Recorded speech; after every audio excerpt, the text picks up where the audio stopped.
Jane Eyre, by Charlotte Brontë. Chapter IX. But the privations, or rather the hardships of Lowood lessened.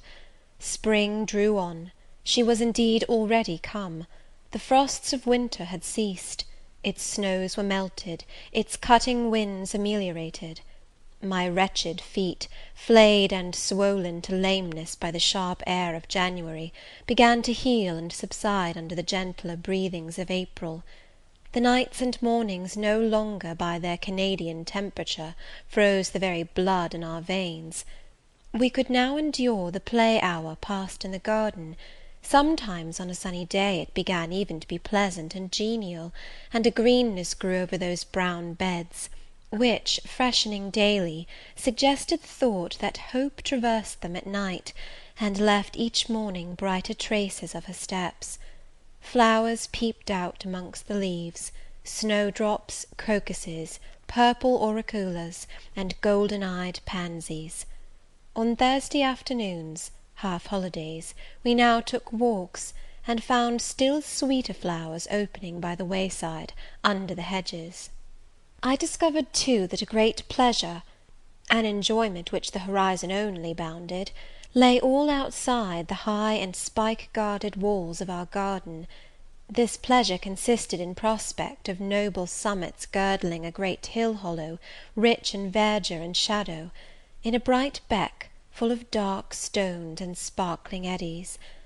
How different had this scene looked when I viewed it laid out beneath the iron sky of winter, stiffened in frost, shrouded with snow! When mists as chill as death wandered to the impulse of east winds along those purple peaks, and rolled down Ing and Holm till they blended with the frozen fog of the beck. The beck itself was then a torrent, turbid and curbless; it tore asunder the wood, and sent a raving sound through the air, often thickened with wild rain or whirling sleet; and for the forest on its banks, that showed only ranks of skeletons. April advanced to May; a bright serene May it was; days of blue sky, placid sunshine, and soft western or southern gales filled up its duration. And now vegetation matured with vigour.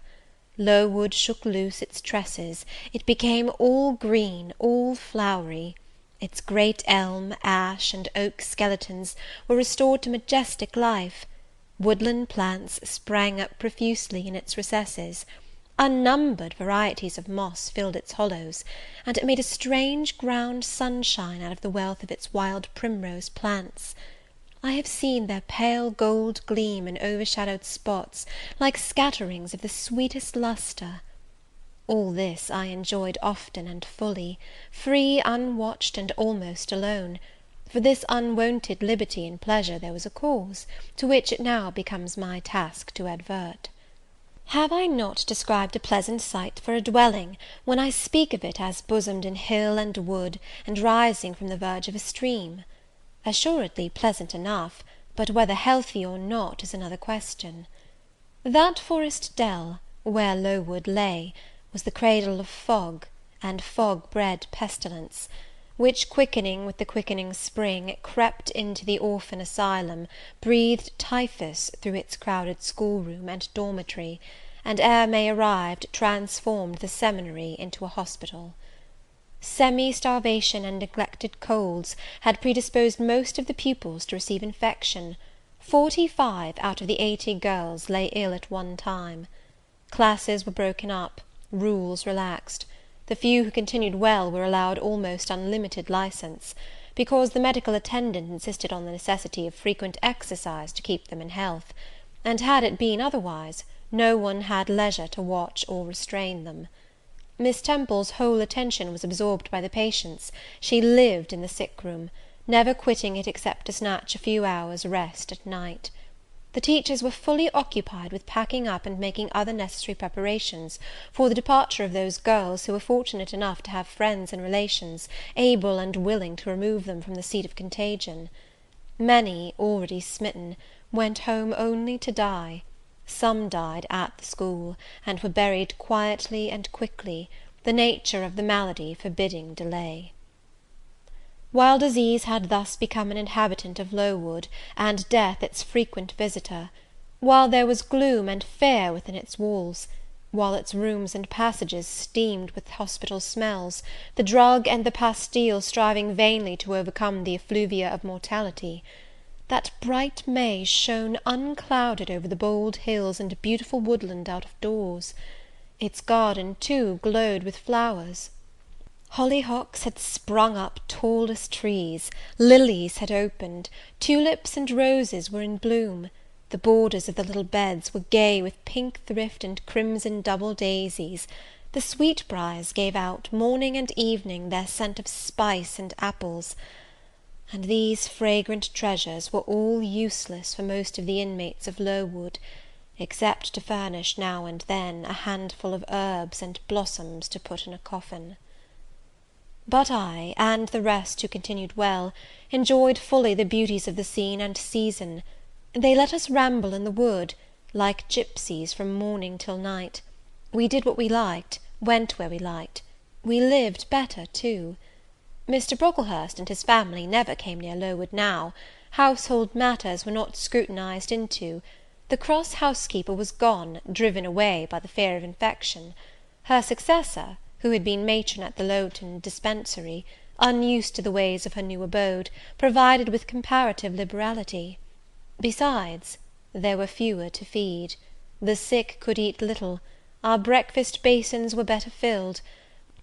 When there was no time to prepare a regular dinner, which happened often, she would give us a large piece of cold pie, or a thick slice of bread and cheese; and this we carried away with us to the wood, where we each chose the spot we liked best, and dined sumptuously. My favourite seat was a smooth and broad stone, rising white and dry from the very middle of the beck, and only to be got at by wading through the water, a feat I accomplished barefoot. The stone was just broad enough to accommodate, comfortably, another girl and me; at that time my chosen comrade, one Mary Ann Wilson, a shrewd, observant personage, whose society I took pleasure in, partly because she was witty and original, and partly because she had a manner which set me at my ease. Some years older than I, she knew more of the world, and could tell me many things I liked to hear. With her my curiosity found gratification. To my faults, also, she gave ample indulgence, never imposing curb or rein on anything I said. She had a turn for narrative, I for analysis. She liked to inform, I to question. So we got on swimmingly together, deriving much entertainment, if not much improvement, from our mutual intercourse. And where, meantime, was Helen Burns? Why did I not spend these sweet days of liberty with her? Had I forgotten her? Or was I so worthless as to have grown tired of her pure society? Surely the Mary Ann Wilson I have mentioned was inferior to my first acquaintance. She could only tell me amusing stories, and reciprocate any racy and pungent gossip I chose to indulge in; while, if I have spoken truth of Helen, she was qualified to give those who enjoyed the privilege of her converse a taste of far higher things. True, reader, and I knew and felt this; and though I am a defective being, with many faults and few redeeming points, yet I never tired of Helen Burns, nor ever ceased to cherish for her a sentiment of attachment, as strong, tender, and respectful as any that ever animated my heart. How could it be otherwise, when Helen, at all times, and under all circumstances, evinced for me a quiet and faithful friendship, which ill humour never soured, nor irritation never troubled? But Helen was ill at present. For some weeks she had been removed from my sight, to I knew not what room upstairs. She was not, I was told, in the hospital portion of the house with the fever patients; for her complaint was consumption, not typhus; and by consumption I, in my ignorance, understood something mild, which time and care would be sure to alleviate. I was confirmed in this idea by the fact of her once or twice coming down stairs on very warm sunny afternoons, and being taken by Miss Temple into the garden; but on these occasions I was not allowed to go and speak to her. I only saw her from the schoolroom window, and then not distinctly, for she was much wrapped up, and sat at a distance under the verandah. One evening, in the beginning of June, I had stayed out very late with Mary Ann in the wood. We had, as usual, separated ourselves from the others, and had wandered far; so far that we lost our way, and had to ask it at a lonely cottage, where a man and woman lived, who looked after a herd of half wild swine that fed on the mast in the wood. When we got back, it was after moonrise. A pony, which we knew to be the surgeon's, was standing at the garden door. Mary Ann remarked that she supposed some one must be very ill, as Mr. Bates had been sent for at that time of the evening. She went into the house. I stayed behind a few minutes to plant in my garden a handful of roots I had dug up in the forest, and which I feared would wither if I left them till the morning. This done, I lingered yet a little longer. The flowers smelt so sweet as the dew fell. It was such a pleasant evening, so serene, so warm. The still glowing west promised so fairly another fine day on the morrow. The moon rose with such majesty in the grave east. I was noting these things and enjoying them as a child might, when it entered my mind as it had never done before. How sad to be lying now on a sick bed, and to be in danger of dying! This world is pleasant; it would be dreary to be called from it, and to have to go who knows where. And then my mind made its first earnest effort to comprehend what had been infused into it concerning heaven and hell; and for the first time it recoiled, baffled; and for the first time, glancing behind, on each side, and before it, it saw all round an unfathomed gulf. It felt the one point where it stood, the present; all the rest was formless cloud and vacant depth, and it shuddered at the thought of tottering and plunging amid that chaos. While pondering this new idea, I heard the front door open. Mr. Bates came out, and with him was a nurse. After she had seen him mount his horse and depart, she was about to close the door, but I ran up to her. "How is Helen Burns?" "Very poorly," was the answer. "Is it her Mr. Bates has been to see?" "Yes." "And what does he say about her?" "He says she'll not be here long." This phrase, uttered in my hearing yesterday, would have only conveyed the notion that she was about to be removed to Northumberland, to her own home. I should not have suspected that it meant she was dying; but I knew instantly now. It opened clear on my comprehension that Helen Burns was numbering her last days in this world, and that she was going to be taken to the region of spirits, if such region there were. I experienced a shock of horror, then a strong thrill of grief, then a desire, a necessity to see her, and I asked in what room she lay. "She is in Miss Temple's room," said the nurse. "May I go up and speak to her?" "Oh, no, child, it is not likely; and now it is time for you to come in. You'll catch the fever if you stop out when the dew is falling." The nurse closed the front door. I went in by the side entrance which led to the schoolroom. I was just in time. It was 9 o'clock, and Miss Miller was calling the pupils to go to bed. It might be 2 hours later, probably near 11, when I, not having been able to fall asleep, and deeming from the perfect silence of the dormitory that my companions were all wrapped in profound repose, rose softly, put on my frock over my night-dress, and without shoes crept from the apartment, and set off in quest of Miss Temple's room. It was quite at the other end of the house, but I knew my way, and the light of the unclouded summer moon, entering here and there at passage windows, enabled me to find it without difficulty. An odour of camphor and burnt vinegar warned me when I came near the fever room, and I passed its door quickly, fearful lest the nurse who sat up all night should hear me. I dreaded being discovered and sent back, for I must see Helen, I must embrace her before she died, I must give her one last kiss, exchange with her one last word. Having descended a staircase, traversed a portion of the house below, and succeeded in opening and shutting without noise 2 doors, I reached another flight of steps. These I mounted, and then, just opposite to me, was Miss Temple's room. A light shone through the keyhole and from under the door. A profound stillness pervaded the vicinity. Coming near, I found the door slightly ajar, probably to admit some fresh air into the close abode of sickness. Indisposed to hesitate, and full of impatient impulses, soul and senses quivering with keen throes, I put it back and looked in. My eyes sought Helen, and feared to find death. Close by Miss Temple's bed, and half covered with its white curtains, there stood a little crib. I saw the outline of a form under the clothes, but the face was hid by the hangings. The nurse I had spoken to in the garden sat in an easy chair asleep. An unsnuffed candle burnt dimly on the table.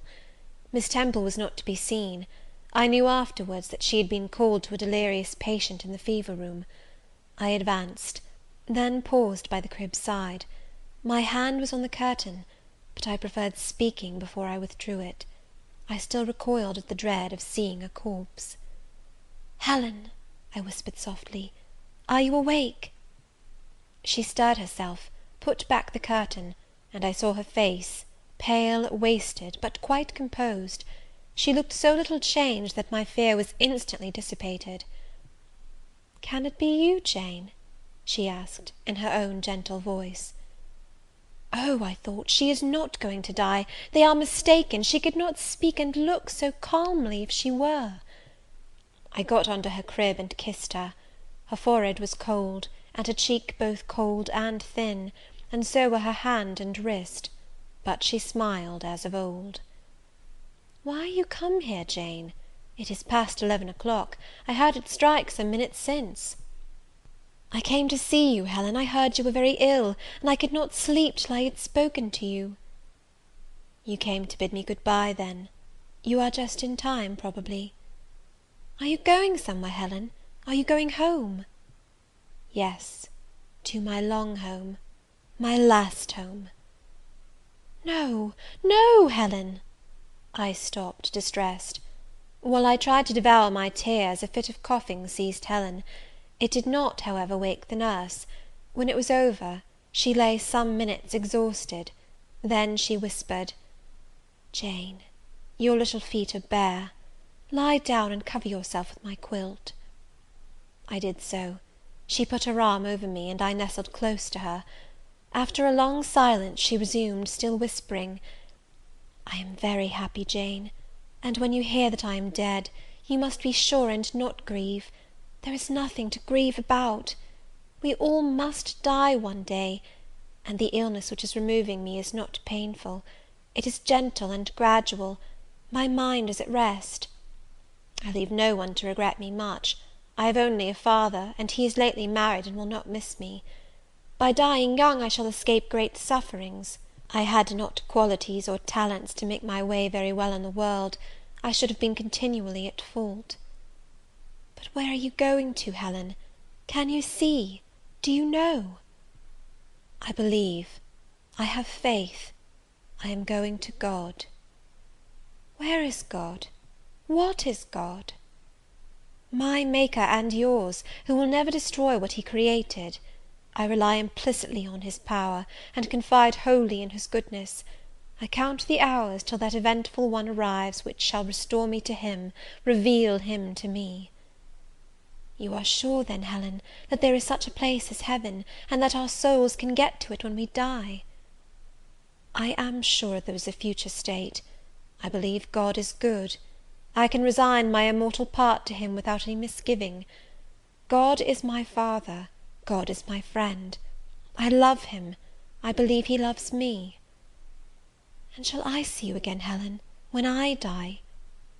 "You will come to the same region of happiness, be received by the same mighty universal parent, no doubt, dear Jane."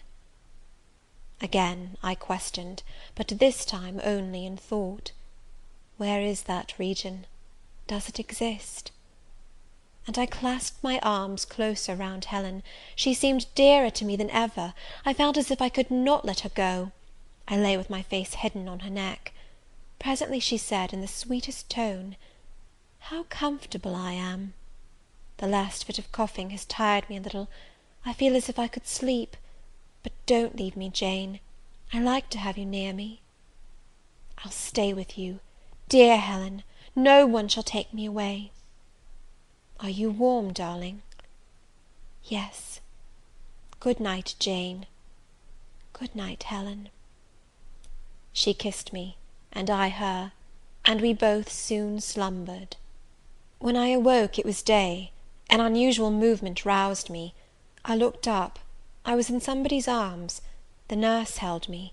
She was carrying me through the passage back to the dormitory. I was not reprimanded for leaving my bed. People had something else to think about. No explanation was afforded then to my many questions. But a day or two afterwards I learned that Miss Temple, on returning to her own room at dawn, had found me laid in the little crib, my face against Helen Burns's shoulder, my arms round her neck. I was asleep, and Helen was dead. Her grave is in Brocklebridge churchyard. For 15 years after her death it was only covered by a grassy mound, but now a grey marble tablet marks the spot, inscribed with her name and the word Resurgam. End of chapter 9.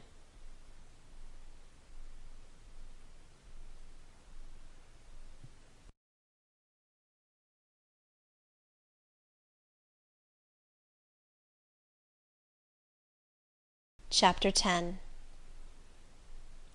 Hitherto I have recorded in detail the events of my insignificant existence.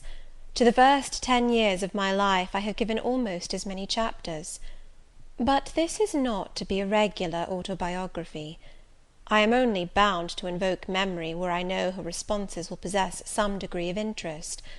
Therefore I now pass a space of 8 years almost in silence. A few lines only are necessary to keep up the links of connection.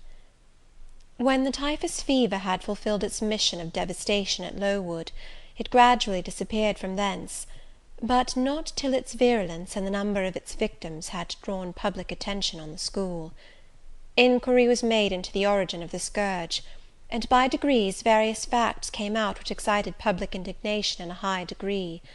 The unhealthy nature of the sight, the quantity and quality of the children's food, the brackish, fetid water used in its preparation, the pupils' wretched clothing and accommodations, all these things were discovered, and the discovery produced a result mortifying to Mr. Brocklehurst, but beneficial to the institution.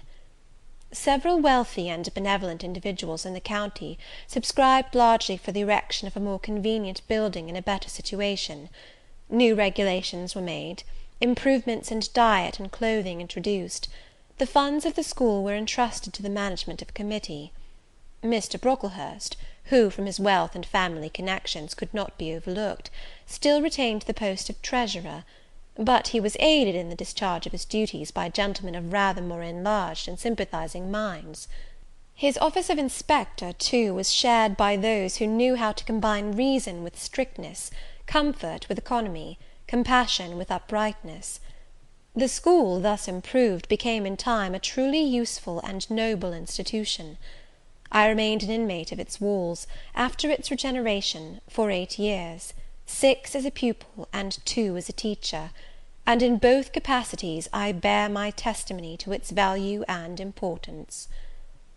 During those 8 years my life was uniform, but not unhappy, because it was not inactive. I had the means of an excellent education placed within my reach, a fondness for some of my studies, and a desire to excel in all, together with a great delight in pleasing my teachers. Especially such as I loved, urged me on. I availed myself fully of the advantages offered me. In time I rose to be the first girl of the first class. Then I was invested with the office of teacher, which I discharged with zeal for 2 years. But at the end of that time I altered. Miss Temple, through all changes, had thus far continued superintendent of the seminary. To her instruction I owed the best part of my acquirements. Her friendship and society had been my continual solace. She had stood me in the stead of mother, governess, and latterly companion. At this period she married, removed with her husband, a clergyman, an excellent man, almost worthy of such a wife, to a distant county, and consequently was lost to me. From the day she left I was no longer the same. With her was gone every settled feeling, every association that had made Lowood in some degree a home to me. I had imbibed from her something of her nature and much of her habits. More harmonious thoughts, what seemed better regulated feelings, had become the inmates of my mind. I had given an allegiance to duty and order. I was quiet. I believed I was content. To the eyes of others, usually even to my own, I appeared a disciplined and subdued character. But destiny, in the shape of the Reverend Mr. Nasmyth, came between me and Miss Temple. I saw her in her travelling dress step into a post chaise, shortly after the marriage ceremony. I watched the chaise mount the hill and disappear beyond its brow, and then retired to my own room, and there spent in solitude the greatest part of the half-holiday granted in honour of the occasion. I walked about the chamber most of the time. I imagined myself only to be regretting my loss, and thinking how to repair it; but when my reflections were concluded, and I looked up and found that the afternoon was gone, and evening far advanced, another discovery dawned on me, namely, that in the interval I had undergone a transforming process, that my mind had put off all it had borrowed of Miss Temple, or rather that she had taken with her the serene atmosphere I had been breathing in her vicinity, and that now I was left in my natural element, and beginning to feel the stirring of old emotions. It did not seem as if a prop were withdrawn, but rather as if a motive were gone. It was not the power to be tranquil which had failed me, but the reason for tranquillity was no more. My world had for some years been in Lowood; my experience had been of its rules and systems. Now I remembered that the real world was wide, and that a varied field of hopes and fears, of sensations and excitements, awaited those who had courage to go forth into its expanse, to seek real knowledge of life amidst its perils. I went to my window, opened it, and looked out. There were the two wings of the building, there was the garden, there were the skirts of Lowood, there was the hilly horizon. My eye passed all other objects to rest on those most remote, the blue peaks. It was those I longed to surmount. All within their boundary of rock and heath seemed prison ground, exile limits. I traced the white road, winding round the base of one mountain, and vanishing in a gorge between two. How I longed to follow it farther! I recalled the time when I had travelled that very road in a coach. I remembered descending that hill at twilight. An age seemed to have elapsed since the day which brought me first to Lowood, and I had never quitted it since. My vacations had been all spent at school. Mrs. Reed had never sent for me to Gateshead; neither she nor any of her family had ever been to visit me. I had had no communication by letter or message with the outer world. School rules, school duties, school habits and notions, and voices and faces and phrases and costumes, and preferences and antipathies, such was what I knew of existence. And now I felt that it was not enough. I tired of the routine of 8 years in one afternoon. I desired liberty. For liberty I gasped, for liberty I uttered a prayer. It seemed scattered on the wind, then faintly blowing. I abandoned it, and framed a humbler supplication, for change, stimulus. That petition, too, seemed swept off into vague space. Then, cried I, half desperate, grant me at least a new servitude. Here a bell ringing the hour of supper called me down stairs. I was not free to resume the interrupted chain of my reflections till bedtime. Even then, a teacher who occupied the same room with me kept me from the subject to which I longed to recur, by a prolonged effusion of small talk. How I wished sleep would silence her! It seemed as if, could I but go back to the idea which had last entered my mind as I stood by the window, some inventive suggestion would rise for my relief. Miss Gryce snored at last. She was a heavy Welshwoman, and till now her habitual nasal strains had never been regarded by me in any other light than as a nuisance. To-night I hailed the first deep notes with satisfaction. I was debarrassed of interruption; my half-effaced thought instantly revived. A new servitude, there is something in that, I soliloquized. Mentally, be it understood, I did not talk aloud. I know there is, because it does not sound too sweet. It is not like such words as liberty, excitement, enjoyment; delightful sounds, truly, but no more than sounds for me, and so hollow and fleeting that it is mere waste of time to listen to them. But servitude, That must be matter of fact. Any one may serve. I have served here 8 years.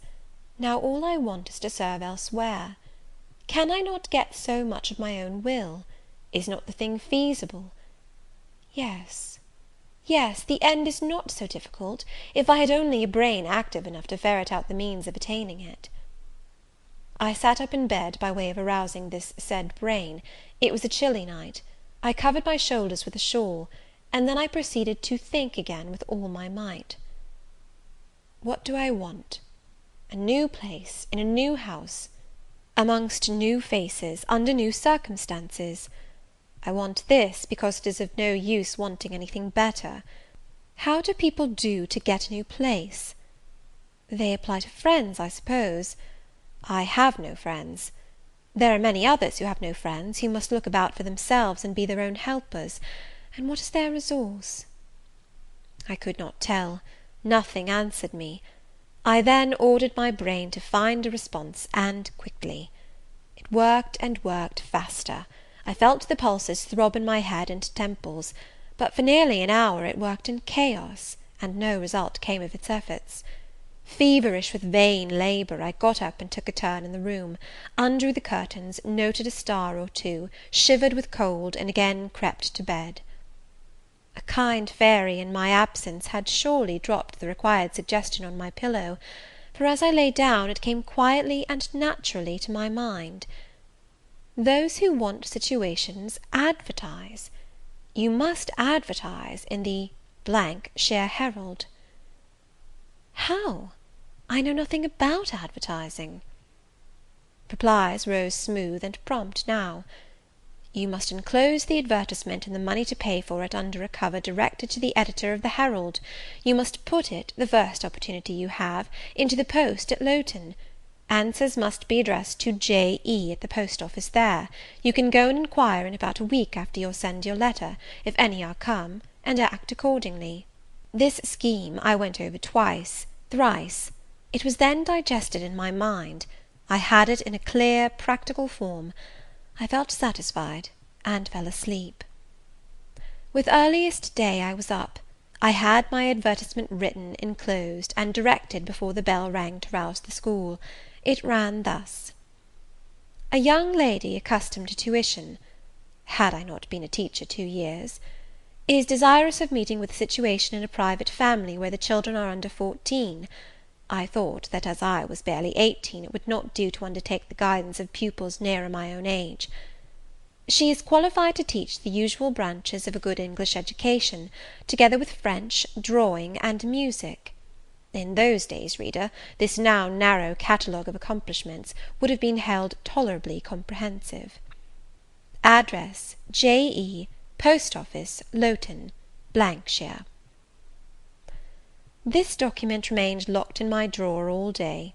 After tea, I asked leave of the new superintendent to go to Lowton, in order to perform some small commissions for myself and 1 or 2 of my fellow teachers. Permission was readily granted. I went.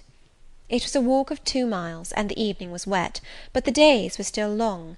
I visited a shop or 2, slipped the letter into the post office, and came back through heavy rain, with streaming garments, but with a relieved heart. The succeeding week seemed long. It came to an end at last, however, like all sublunary things, and once more, towards the close of a pleasant autumn day, I found myself afoot on the road to Lowton. A picturesque track it was, by the way, lying along the side of the beck and through the sweetest curves of the dale. But that day I thought more of the letters that might or might not be awaiting me at the little burgh whither I was bound, than of the charms of lea and water. My ostensible errand on this occasion was to get measured for a pair of shoes, so I discharged that business first, and when it was done, I stepped across the clean and quiet little street from the shoemaker's to the post office. It was kept by an old dame, who wore horn spectacles on her nose, and black mittens on her hands. "Are there any letters for J.E.?" I asked.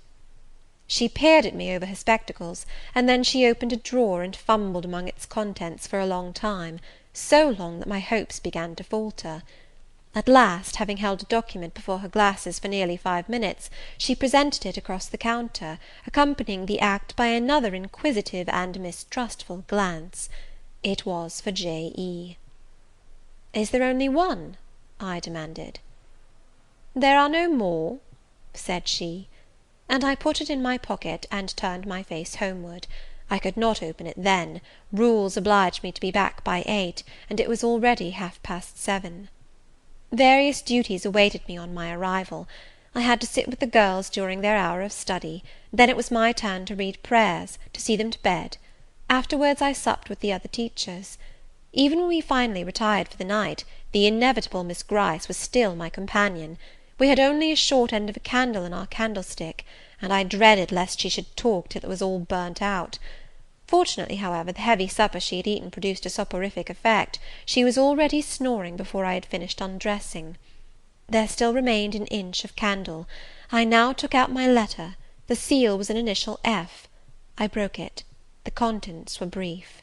If J.E., who advertised in the shire Herald of last Thursday, possesses the acquirements mentioned, and if she is in a position to give satisfactory references as to character and competency, a situation can be offered her where there is but one pupil, a little girl, under 10 years of age, and where the salary is £30 per annum. J.E. is requested to send references, name, address, and all particulars to the direction Mrs. Fairfax, Thornfield, near Millcote, shire. I examined the document long. The writing was old-fashioned, and rather uncertain, like that of an elderly lady. This circumstance was satisfactory. A private fear had haunted me, that in thus acting for myself and by my own guidance, I ran the risk of getting into some scrape; and, above all things, I wished the result of my endeavours to be respectable, proper, en règle. I now felt that an elderly lady was no bad ingredient in the business I had on hand. Mrs. Fairfax. I saw her in a black gown and widow's cap, frigid perhaps, but not uncivil, a model of elderly English respectability. Thornfield, that doubtless was the name of her house, a neat, orderly spot, I was sure, though I failed in my efforts to conceive a correct plan of the premises. Millcote, shire. I brushed up my recollections of the map of England. Yes, I saw it, both the shire and the town. shire was 70 miles nearer London than the remote county where I now resided. That was a recommendation to me. I longed to go where there was life and movement. Millcote was a large manufacturing town on the banks of the Eyre. A busy place enough, doubtless, so much the better. It would be a complete change, at least. Not that my fancy was much captivated by the idea of long chimneys and clouds of smoke; but, I argued, Thornfield will probably be a good way from the town. Here the socket of the candle dropped, and the wick went out. Next day new steps were to be taken. My plans could no longer be confined to my own breast. I must impart them in order to achieve their success. Having sought and obtained an audience of the superintendent during the noontide recreation, I told her I had a prospect of getting a new situation, where the salary would be double what I now received, for at Lowood I only got £15 per annum, and requested she would break the matter for me to Mr. Brocklehurst, or some of the committee, and ascertain whether they would permit me to mention them as references. She obligingly consented to act as mediatrix in the matter. The next day she laid the affair before Mr. Brocklehurst, who said that Mrs. Reed must be written to, as she was my natural guardian. A note was accordingly addressed to the lady, who returned for answer that I might do as I pleased, she had long relinquished all interference in my affairs. This note went the round of the committee, and at last, after what appeared to me most tedious delay, formal leave was given me to better my condition if I could, and an assurance added, that as I had always conducted myself well, both as teacher and pupil, at Lowood, a testimonial of character and capacity, signed by the inspectors of that institution, should forthwith be furnished me. This testimonial I accordingly received in about a month, forwarded a copy of it to Mrs. Fairfax, got that lady's reply, stating that she was satisfied, and fixing that day fortnight as the period for my assuming the post of governess in her house. I now busied myself in preparations. The fortnight passed rapidly. I had not a very large wardrobe, though it was adequate to my wants, and the last day sufficed to pack my trunk, the same I had brought with me 8 years ago from Gateshead. The box was corded, the card nailed on. In half an hour the carrier was to call for it to take it to Lowton, whither I myself was to repair at an early hour the next morning to meet the coach. I had brushed my black stuff travelling dress, prepared my bonnet, gloves, and muff, sought in all my drawers to see that no article was left behind, and now, having nothing more to do, I sat down and tried to rest. I could not.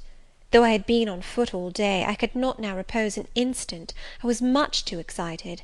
A phase of my life was closing to night, a new one opening to morrow. Impossible to slumber in the interval. I must watch feverishly while the change was being accomplished. "Miss," said a servant who met me in the lobby, where I was wandering like a troubled spirit, "a person below wishes to see you." The carrier, no doubt, I thought, and ran down stairs without inquiry.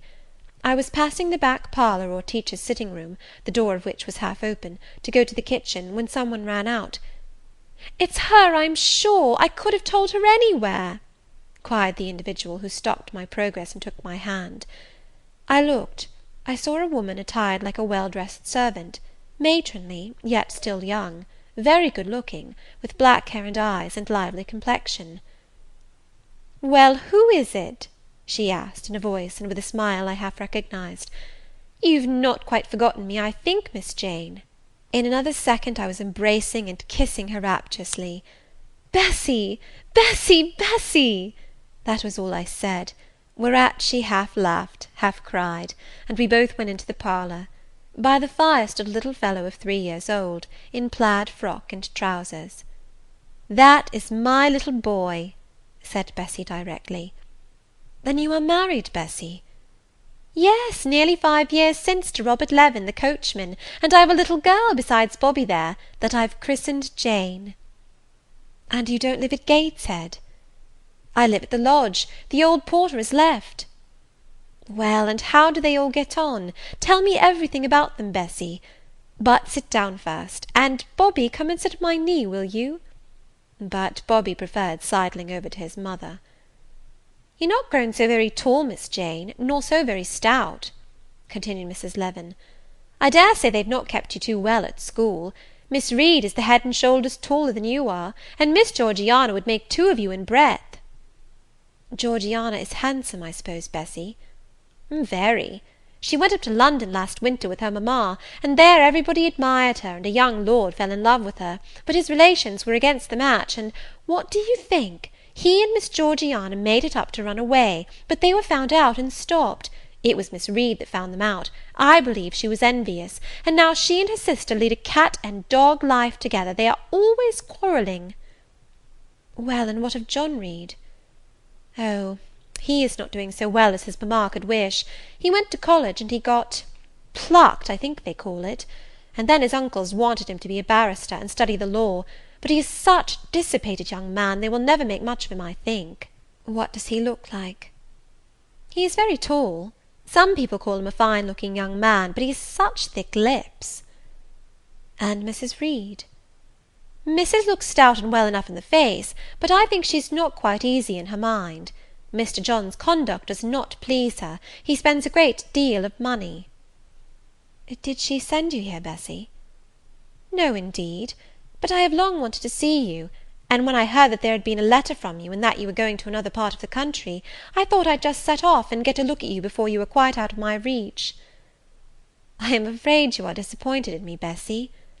I said this laughing. I perceived that Bessy's glance, though it expressed regard, did in no shape denote admiration. "No, Miss Jane, not exactly. You are genteel enough, you look like a lady, and it is as much as I ever expected of you. You were no beauty as a child." I smiled at Bessy's frank answer. I felt that it was correct, but I confess I was not quite indifferent to its import. At 18 most people wish to please, and the conviction that they have not an exterior likely to second that desire brings anything but gratification. "I dare say you are clever, though," continued Bessy, by way of solace. "What can you do? Can you play on the piano?" "A little." There was one in the room. Bessie went and opened it, and then asked me to sit down and give her a tune. I played a waltz or two, and she was charmed. "The Miss Reeds could not play as well," said she exultingly. "I always said you would surpass them in learning. And can you draw?" "That is one of my paintings over the chimney-piece." It was a landscape in water-colours, of which I had made a present to the superintendent, in acknowledgment of her obliging mediation with the committee on my behalf, and which she had framed and glazed. "Well, that is beautiful, Miss Jane. It is as fine a picture as any Miss Reed's drawing master could paint, let alone the young ladies themselves, who could not come near it. And have you learnt French?" "Yes, Bessie, I can both read it and speak it." "And you can work on muslin and canvas?" "I can." "Oh, you are quite a lady, Miss Jane. I knew you would be. You will get on whether your relations notice you or not.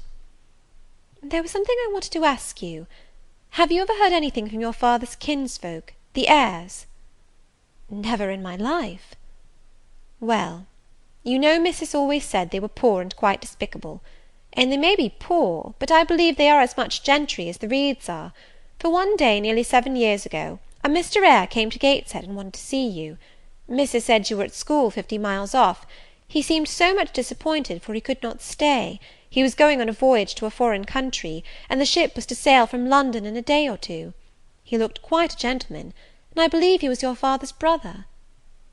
"What foreign country was he going to, Bessie?" "An island thousands of miles off, where they make wine. The butler did tell me." "Madeira?" I suggested. "Yes, that is it, the very word." "So he went?" "Yes, he did not stay many minutes in the house. Missus was very high with him. She called him afterwards a sneaking tradesman. My Robert believes he was a wine merchant." "Very likely," I returned; "or perhaps clerk or agent to a wine merchant." Bessie and I conversed about old times an hour longer, and then she was obliged to leave me. I saw her again for a few minutes the next morning at Lowton, while I was waiting for the coach. We parted finally at the door of the Brocklehurst Arms there. Each went her separate way. She set off for the brow of Lowood Fell to meet the conveyance which was to take her back to Gateshead. I mounted the vehicle which was to bear me to new duties and a new life in the unknown environs of Millcote. End of Chapter 10.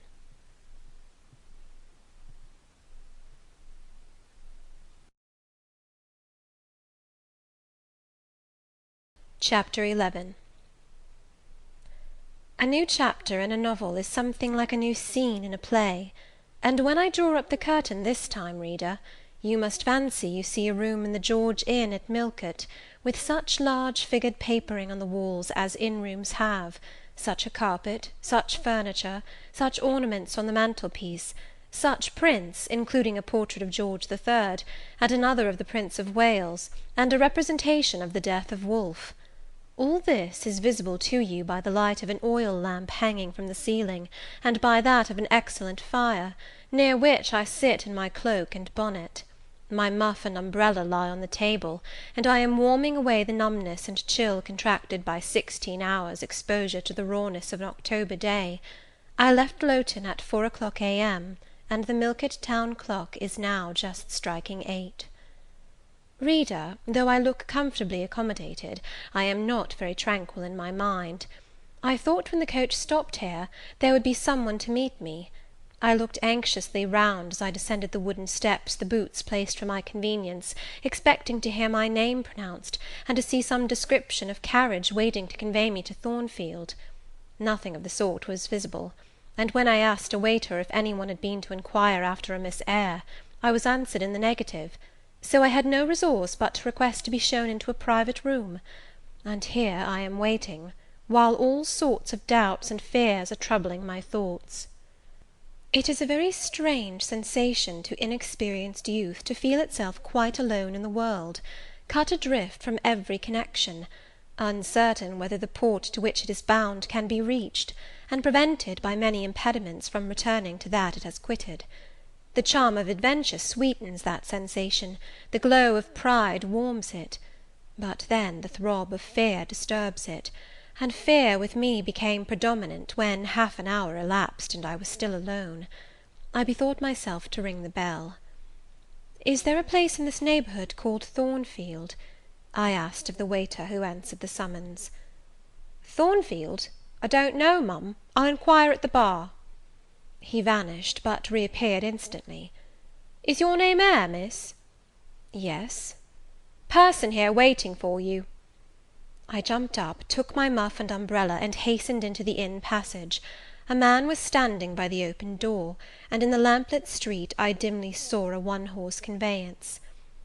"This will be your luggage, I suppose?" said the man rather abruptly when he saw me, pointing to my trunk in the passage. "Yes." He hoisted it on to the vehicle, which was a sort of car, and then I got in. Before he shut me up, I asked him how far it was to Thornfield. "A matter of 6 miles." "How long shall we be before we get there?" "Happen an hour and a half." He fastened the car door, climbed to his own seat outside, and set off. Our progress was leisurely, and gave me ample time to reflect. I was content to be at length so near the end of my journey, and as I leaned back in the comfortable, though not elegant conveyance, I meditated much at my ease. I suppose, thought I, judging from the plainness of the servant and carriage, Mrs. Fairfax is not a very dashing person. So much the better. I never lived amongst fine people but once, and I was very miserable with them. I wonder if she lives alone, except this little girl? If so, and if she is in any degree amiable, I shall be surely able to get on with her. I will do my best. It is a pity that doing one's best does not always answer. At Lowood, indeed, I took that resolution, kept it, and succeeded in pleasing. But with Mrs. Reed, I remember my best was always spurned with scorn. I pray God Mrs. Fairfax may not turn out a second Mrs. Reed. But if she does, I am not bound to stay with her. Let the worst come to the worst, I can advertise again. How far are we now on our road, I wonder? I let down the window and looked out. Millcote was behind us.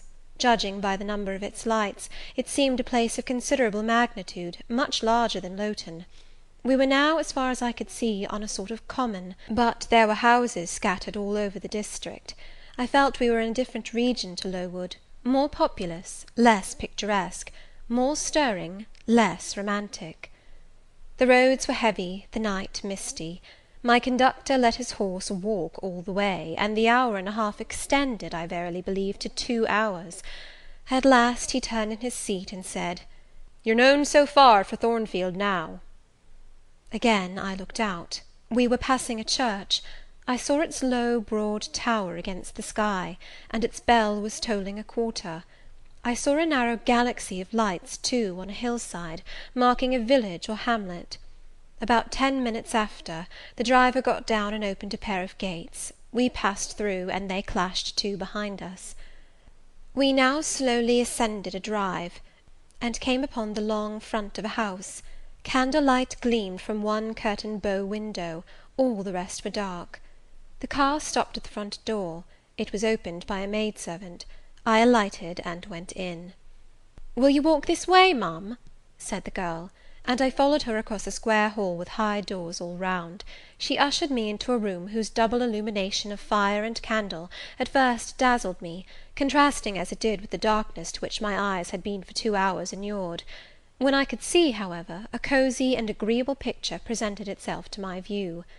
A snug small room, a round table by a cheerful fire, an arm-chair high-backed and old-fashioned, wherein sat the neatest imaginable little elderly lady, in widow's cap, black silk gown, and snowy muslin apron, exactly like what I had fancied Mrs. Fairfax, only less stately and milder looking. She was occupied in knitting. A large cat sat demurely at her feet. Nothing, in short, was wanting to complete the beau ideal of domestic comfort. A more reassuring introduction for a new governess could scarcely be conceived. There was no grandeur to overwhelm, no stateliness to embarrass; and then, as I entered, the old lady got up, and promptly and kindly came forward to meet me. "How do you do, my dear? I'm afraid you have had a tedious ride. John drives so slowly. You must be cold. Come to the fire." "Mrs. Fairfax, I suppose?" said I. "Yes, you are right. Do sit down." She conducted me to her own chair, and then began to remove my shawl and untie my bonnet strings. I begged she would not give herself so much trouble. "Oh, it is no trouble. I dare say your own hands are almost numbed with cold. Leah, make a little hot negus and cut a sandwich or two. Here are the keys of the store-room." And she produced from her pocket a most housewifely bunch of keys, and delivered them to the servant. "Now then, draw nearer to the fire," she continued. "You've brought your luggage with you, haven't you, my dear?" "Yes, ma'am." "I'll see it carried into your room," she said, and bustled out. She treats me like a visitor, thought I. I little expected such a reception. I anticipated only coldness and stiffness. This is not like what I have heard of the treatment of governesses, but I must not exult too soon. She returned, with her own hands cleared her knitting apparatus and a book or two from the table, to make room for the tray which Leah now brought, and then herself handed me the refreshments. I felt rather confused at being the object of more attention than I had ever before received, and that, too, shown by my employer and superior; but as she did not seem herself to consider she was doing anything out of her place, I thought it better to take her civilities quietly. "Shall I have the pleasure of seeing Miss Fairfax to-night?" I asked, when I had partaken of what she offered me. "What did you say, my dear? I am a little deaf," returned the good lady, approaching her ear to my mouth. I repeated the question more distinctly. "Miss Fairfax? Oh, you mean Miss Varenne. Varenne is the name of your future pupil." "Indeed? Then she is not your daughter?" "No, I have no family." I should have followed up my first inquiry, by asking in what way Miss Varens was connected with her, but I recollected it was not polite to ask too many questions. Besides, I was sure to hear in time. "I am so glad," she continued, as she sat down opposite to me, and took the cat on her knee, "I am so glad you are come. It will be quite pleasant living here now with a companion. To be sure it is pleasant at any time, for Thornfield is a fine old hall, rather neglected of late years, perhaps, but still it is a respectable place. Yet, you know, in winter time one feels dreary quite alone in the best quarters. I say alone. Leah is a nice girl, to be sure, and John and his wife are very decent people, but then you see they are only servants, and one can't converse with them on terms of equality. One must keep them at due distance, for fear of losing one's authority. I'm sure last winter, it was a very severe one, if you recollect, and when it did not snow, it rained and blew, not a creature but the butcher and the postman came to the house from November till February, and I really got quite melancholy with sitting night after night alone. I had Leah in to read to me sometimes, but I don't think the poor girl liked the task much. She felt it confining. In spring and summer one got on better. Sunshine and long days make such a difference. And then, just at the commencement of this autumn, little Adela Varens came and her nurse. A child makes a house alive all at once, and now you are here, I shall be quite gay." My heart really warmed to the worthy lady as I heard her talk, and I drew my chair a little nearer to her, and expressed my sincere wish that she might find my company as agreeable as she anticipated. "But I'll not keep you sitting up late to-night," said she. "It is on the stroke of 12 now, and you have been travelling all day. You must feel tired. If you have got your feet well warmed, I'll show you your bedroom. I've had the room next to mine prepared for you. It is only a small apartment, but I thought you would like it better than one of the large front chambers. To be sure, they have finer furniture, but they are so dreary and solitary, I never sleep in them myself." I thanked her for her considerate choice, and, as I really felt fatigued with my long journey, expressed my readiness to retire. She took her candle, and I followed her from the room. First she went to see if the hall door was fastened. Having taken the key from the lock, she led the way up stairs. The steps and banisters were of oak. The staircase window was high and latticed. Both it and the long gallery into which the bedroom doors opened looked as if they belonged to a church rather than a house. A very chill and vault-like air pervaded the stairs and gallery, suggesting cheerless ideas of space and solitude, and I was glad, when finally ushered into my chamber, to find it of small dimensions, and furnished in ordinary modern style. When Mrs. Fairfax had bidden me a kind good night, and I had fastened my door, gazed leisurely round, and in some measure effaced the eerie impression made by that wide hall, that dark and spacious staircase, and that long cold gallery, by the livelier aspect of my little room, I remembered that, after a day of bodily fatigue and mental anxiety, I was now at last in safe haven. The impulse of gratitude swelled my heart, and I knelt down at the bedside, and offered up thanks where thanks were due, not forgetting, ere I rose, to implore aid on my further path, and the power of meriting the kindness which seemed so frankly offered me before it was earned. My couch had no thorns in it that night, my solitary room no fears. At once weary and content, I slept soon and soundly. When I awoke, it was broad day. The chamber looked such a bright little place to me as the sun shone in between the gay blue chintz window curtains, showing papered walls and a carpeted floor, so unlike the bare planks and stained plaster of Lowood, that my spirits rose at the view. Externals have a great effect on the young. I thought that a fairer era of life was beginning for me, one that was to have its flowers and pleasures, as well as its thorns and toils. My faculties, roused by the change of scene, the new field offered to hope, seemed all astir. I cannot precisely define what they expected, but it was something pleasant; not perhaps that day or that month, but at an indefinite future period. I rose. I dressed myself with care. Obliged to be plain, for I had no article of attire that was not made with extreme simplicity, I was still by nature solicitous to be neat. It was not my habit to be disregardful of appearance or careless of the impression I made. On the contrary, I ever wished to look as well as I could, and to please as much as my want of beauty would permit. I sometimes regretted that I was not handsomer. I sometimes wished to have rosy cheeks, a straight nose, and a small cherry mouth. I desired to be tall, stately, and finely developed in figure. I felt it a misfortune that I was so little, so pale, and had features so irregular and so marked. And why had I these aspirations and these regrets? It would be difficult to say. I could not then distinctly say it to myself, yet I had a reason, and a logical, natural reason too. However, when I had brushed my hair very smooth, and put on my black frock, which, Quaker-like as it was, at least had the merit of fitting to a nicety, and adjusted my clean white tucker, I thought that I should do respectably enough to appear before Mrs. Fairfax, and that my new pupil would not at least recoil from me with antipathy. Having opened my chamber window, and seen that I left all things straight and neat on the toilet table, I ventured forth. Traversing the long and matted gallery, I descended the slippery steps of oak. Then I gained the hall. I halted there a minute. I looked at some pictures on the walls.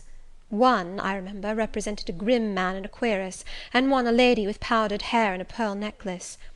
At a bronze lamp pendant from the ceiling, at a great clock whose case was of oak curiously carved, an ebon black with time and rubbing. Everything appeared very stately and imposing to me, but then I was so little accustomed to grandeur. The hall door, which was half of glass, stood open. I stepped over the threshold. It was a fine autumn morning. The early sun shone serenely on embrowned groves and still green fields. Advancing on to the lawn, I looked up and surveyed the front of the mansion. It was 3 stories high, of proportions not vast, though considerable, a gentleman's manor-house, not a nobleman's seat. Battlements round the top gave it a picturesque look. Its grey front stood out well from the background of a rookery, whose cawing tenants were now on the wing. They flew over the lawn and grounds to alight in a great meadow, from which these were separated by a sunk fence, and where an array of mighty old thorn trees, strong, knotty, and broad as oaks, at once explained the etymology of the mansion's designation. Farther off were hills, not so lofty as those round Lowood, nor so craggy, nor so like barriers of separation from the living world, but yet quiet and lonely hills enough, and seeming to embrace Thornfield with a seclusion I had not expected to find existent so near the stirring locality of Millcote. A little hamlet, whose roofs were blent with trees, straggled up the side of one of these hills. The church of the district stood nearer Thornfield. Its old tower top looked over a knoll between the house and gates.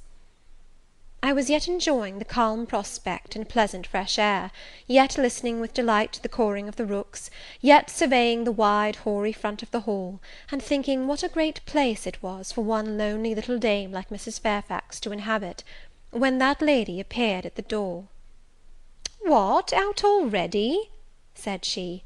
"I see you are an early riser." I went up to her, and was received with an affable kiss and shake of the hand. "How do you like Thornfield?" she asked. I told her I liked it very much. "Yes," she said, "it is a pretty place; but I fear it will be getting out of order, unless Mr. Rochester should take it into his head to come and reside here permanently, or at least visit it rather oftener. Great houses and fine grounds require the presence of the proprietor." "Mr. Rochester?" I exclaimed. "Who is he?" "The owner of Thornfield," she responded quietly. "Did you not know he was called Rochester?" Of course I did not. I had never heard of him before; but the old lady seemed to regard his existence as a universally understood fact, with which everybody must be acquainted by instinct. "I thought," I continued, "Thornfield belonged to you." "To me!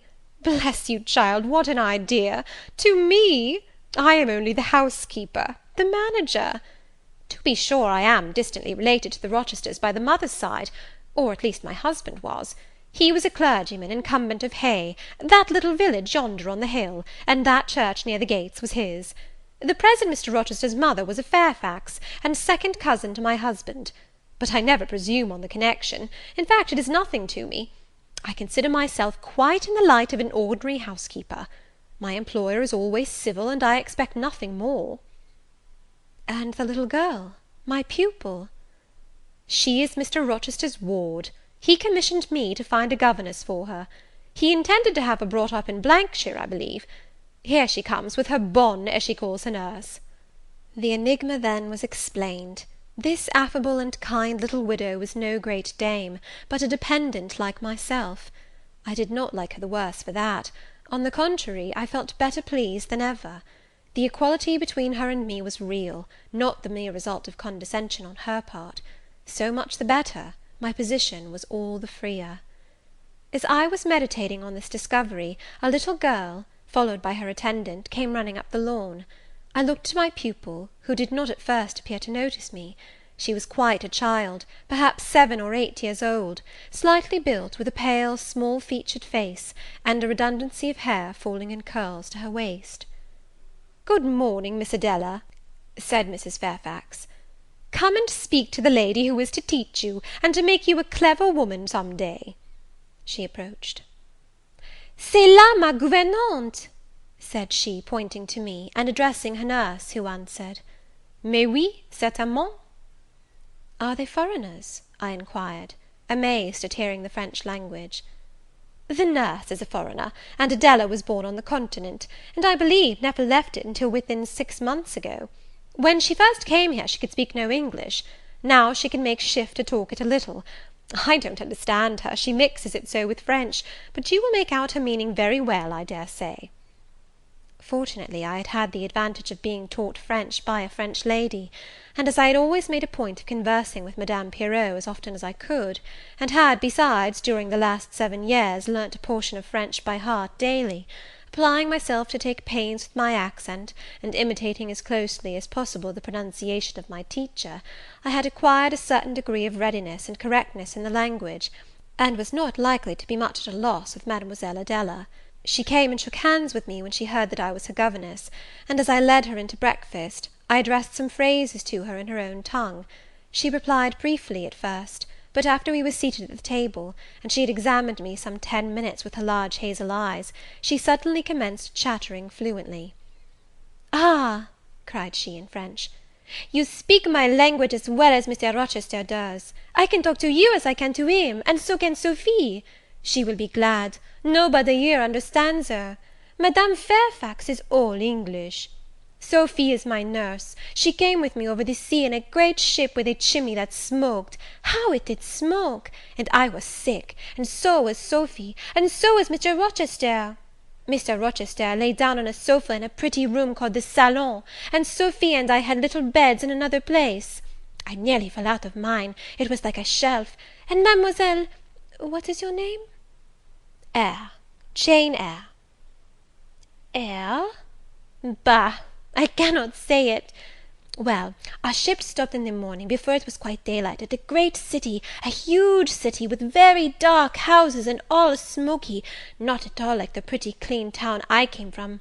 And Mr. Rochester carried me in his arms over a plank to the land, and Sophy came after, and we all got into a coach, which took us to a beautiful large house, larger than this, and finer, called an hotel.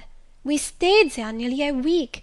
I and Sophie used to walk every day in a great green place full of trees, called the park, and there were many children there besides me, and a pond with beautiful birds in it that I fed with crumbs."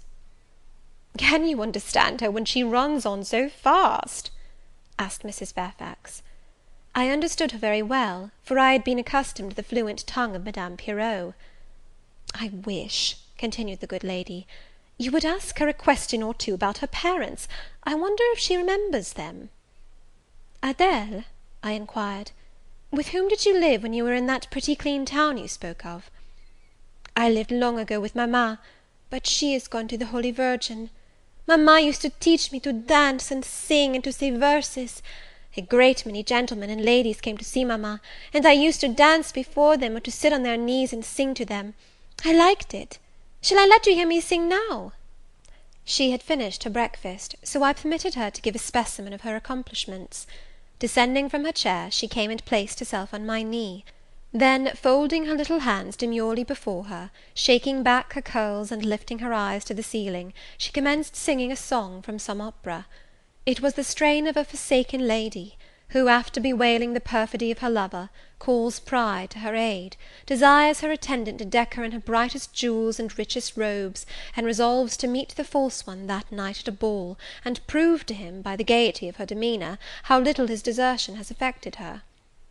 The subject seems strangely chosen for an infant singer, but I suppose the point of the exhibition lay in hearing the notes of love and jealousy warbled with the lisp of childhood, and in very bad taste that point was. At least I thought so. Adèle sang the canzonette tunefully enough, and with the naïveté of her age. This achieved, she jumped from my knee, and said, "Now, mademoiselle, I will repeat you some poetry." Assuming an attitude, she began La Ligue des Rats, Fable de La Fontaine. She then declaimed the little piece with an attention to punctuation and emphasis, a flexibility of voice, and an appropriateness of gesture, very unusual indeed at her age, and which proved she had been very carefully trained. "Was it your mamma who taught you that piece?" I asked. "Yes, and she just used to say it in this way: Qu'avez-vous donc? Lui dit un de ces rats, parlez! She made me lift my hand so, to remind me to raise my voice at the question. Now shall I dance for you?" "No, that will do. But after your mamma went to the Holy Virgin, as you say, with whom did you live then?" "With Madame Frederic and her husband. She took care of me, but she is nothing related to me. I think she is poor, for she had not so fine a house as mamma. I was not long there. Mr. Rochester asked me if I would like to go and live with him in England, and I said yes, for I knew Mr. Rochester before I knew Madame Frederic, and he was always kind to me, and gave me pretty dresses and toys. But you see, he has not kept his word, for he has brought me to England, and now he is gone back again himself, and I never see him." After breakfast, Adèle and I withdrew to the library, which room, it appears, Mr. Rochester had directed should be used as the schoolroom. Most of the books were locked up behind glass doors, but there was one bookcase left open, containing everything that could be needed in the way of elementary works, and several volumes of light literature, poetry, biography, travels, a few romances, etc. I suppose he had considered that these were all the governess would require for her private perusal, and indeed they contented me amply for the present. Compared with the scanty pickings I had now and then been able to glean at Lowood, they seemed to offer an abundant harvest of entertainment and information. In this room, too, there was a cabinet piano, quite new and of superior tone; also an easel for painting, and a pair of globes. I found my pupil sufficiently docile, though disinclined to apply. She had not been used to regular occupation of any kind. I felt it would be injudicious to confine her too much at first; so, when I had talked to her a great deal, and got her to learn a little, and when the morning had advanced to noon, I allowed her to return to her nurse. I then proposed to occupy myself till dinner time in drawing some little sketches for her use. As I was going upstairs to fetch my portfolio and pencils, Mrs. Fairfax called to me. "Your morning school hours are over now, I suppose?" said she. She was in a room the folding doors of which stood open. I went in when she addressed me. It was a large stately apartment, with purple chairs and curtains, a Turkey carpet, walnut-panelled walls, one vast window rich in slanted glass, and a lofty ceiling nobly moulded. Mrs. Fairfax was dusting some vases of fine purple spar, which stood on a sideboard. "What a beautiful room!" I exclaimed, as I looked round, for I had never seen before any half so imposing. "Yes, this is the dining-room. I have just opened the window to let in a little air and sunshine, for everything gets so damp in apartments that are seldom inhabited. The drawing-room yonder feels like a vault." She pointed to a wide arch corresponding to the window, and hung like it with Tyrian-dyed curtain, now looped up. Mounting to it by two broad steps, and looking through, I thought I caught a glimpse of a fairy place, so bright to my novice eyes appeared the view beyond. Yet it was merely a very pretty drawing-room, and within it a boudoir, both spread with white carpets, on which seemed laid brilliant garlands of flowers, both sealed with snowy mouldings of white grapes and vine leaves, beneath which glowed in rich contrast crimson couches and ottomans, while the ornaments on the pale Parian mantelpiece were of sparkling Bohemian glass, ruby red, and between the windows large mirrors repeated the general blending of snow and fire. "In what order you keep these rooms, Mrs. Fairfax," said I. "No dust, no canvas coverings. Except that the air feels chilly, one would think they were inhabited daily." "Why, Miss Eyre, though Mr. Rochester's visits here are rare, they are always sudden and unexpected; and as I observed that it put him out to find everything swathed up, and to have a bustle of arrangement on his arrival, I thought it best to keep the rooms in readiness." "Is Mr. Rochester an exacting, fastidious sort of man?" "Not particularly so, but he has a gentleman's tastes and habits, and he expects to have things managed in conformity to them." "Do you like him? Is he generally liked?" "Oh, yes, the family have always been respected here. Almost all the land in this neighbourhood, as far as you can see, has belonged to the Rochesters time out of mind." "Well, but leaving his land out of the question, do you like him? Is he liked for himself?" "I have no cause to do otherwise than like him, and I believe he is considered a just and liberal landlord by his tenants; but he has never lived much amongst them." "But he has no peculiarities? What, in short, is his character?" "Oh, his character is unimpeachable, I suppose. He is rather peculiar, perhaps. He has travelled a great deal, and seen a great deal of the world, I should think. I dare say he is clever, but I never had much conversation with him." "In what way is he peculiar?" "I don't know. It is not easy to describe. Nothing striking. But you feel it when he speaks to you. You cannot be always sure whether he is in jest or earnest, whether he is pleased or the contrary. You don't thoroughly understand him, in short. At least I don't. But it is of no consequence. He is a very good master." This was all the account I got from Mrs. Fairfax of her employer and mine. There are people who seem to have no notion of sketching a character, or observing and describing salient points, either in persons or things. The good lady evidently belonged to this class. My queries puzzled, but did not draw her out. Mr. Rochester was Mr. Rochester in her eyes, a gentleman, a landed proprietor, nothing more. She inquired and searched no further, and evidently wondered at my wish to gain a more definite notion of his identity. When we left the dining-room, she proposed to show me over the rest of the house, and I followed her upstairs and downstairs, admiring as I went, for all was well arranged and handsome. The large front chambers I thought especially grand, and some of the third-story rooms, though dark and low, were interesting from their air of antiquity. The furniture once appropriated to the lower apartments had from time to time been removed here, as fashion changed, and the imperfect light entering by their narrow casement showed bedsteads of 100 years old, chests in oak or walnut, looking, with their strange carvings of palm branches and cherubs' heads, like types of the Hebrew ark. Rows of venerable chairs, high-backed and narrow, stools still more antiquated, on whose cushioned tops were yet apparent traces of half-effaced embroideries, wrought by fingers that for 2 generations had been coffin dust. All these relics gave to the 3rd story of Thornfield Hall the aspect of a home of the past, a shrine of memory. I liked the hush, the gloom, the quaintness of these retreats in the day, but I by no means coveted a night's repose on one of those wide and heavy beds, shut in, some of them with doors of oak, shaded, others with wrought old English hangings crusted with thick work, portraying effigies of strange flowers, and stranger birds, and strangest human beings, all which would have looked strange indeed by the pallid gleam of moonlight. "Do the servants sleep in these rooms?" I asked. "No, they occupy a range of smaller apartments to the back. No one ever sleeps here. One would almost say that, if there were a ghost at Thornfield Hall, this would be its haunt." "So I think. You have no ghost, then?" "None that I ever heard of," returned Mrs. Fairfax, smiling. "Nor any traditions of one? No legends or ghost stories?" "I believe not. And yet it is said the Rochesters have been rather a violent than a quiet race in their time. Perhaps, though, that's the reason they rest tranquilly in their graves now." "Yes, after life's fitful fever they sleep well," I muttered. "Where are you going now, Mrs. Fairfax?" For she was moving away. "On to the Leads. Will you come and see the view from thence?" I followed still, up a very narrow staircase to the attics, and thence by a ladder and through a trap door to the roof of the hall.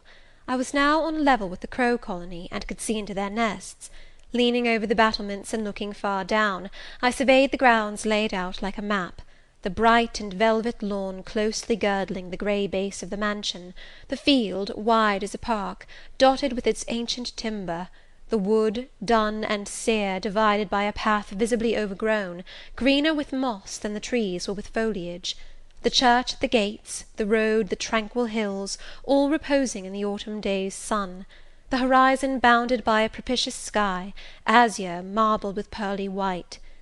No feature in the scene was extraordinary, but all was pleasing. When I turned from it, and repassed the trap door, I could scarcely see my way down the ladder. The attic seemed black as a vault, compared with that arch of blue air to which I had been looking up, and to that sunlit scene of grove, pasture, and green hill, of which the hall was the centre, and over which I had been gazing with delight. Mrs. Fairfax stayed behind a moment to fasten the trap door. I, by drift of groping, found the outlet from the attic, and proceeded to descend the narrow garret staircase. I lingered in the long passage to which this led, separating the front and back rooms of the 3rd story, narrow, low, and dim, with only one little window at the far end, and looking, with its 2 rows of small black doors, all shut, like a corridor in some Bluebeard's castle. While I paced softly on, the last sound I expected to hear in so still a region, a laugh, struck my ear. It was a curious laugh, distinct, formal, mirthless. I stopped. The sound ceased, only for an instant. It began again, louder; for at first, though distinct, it was very low.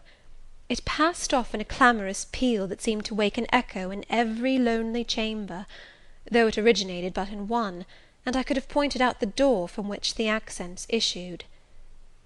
"Mrs. Fairfax," I called out, for now I heard her descending the great stairs, "did you hear that loud laugh? Who is it?"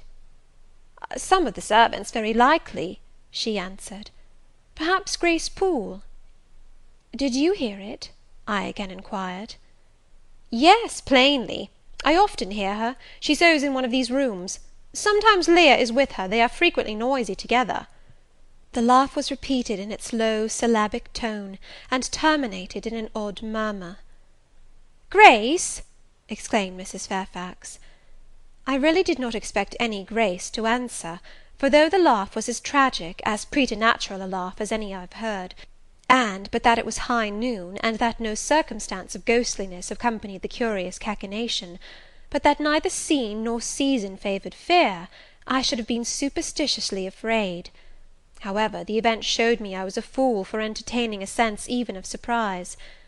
The door nearest me opened, and a servant came out, a woman of between 30 and 40, a set, square-made figure, red-haired, and with a hard, plain face. Any apparition less romantic or less ghostly could scarcely be conceived. "Too much noise, Grace," said Mrs. Fairfax. "Remember directions." Grace curtsied silently and went in. "She is a person we have to sew and assist Leah in her housemaid's work," continued the widow. "Not altogether unobjectionable in some points, but she does well enough.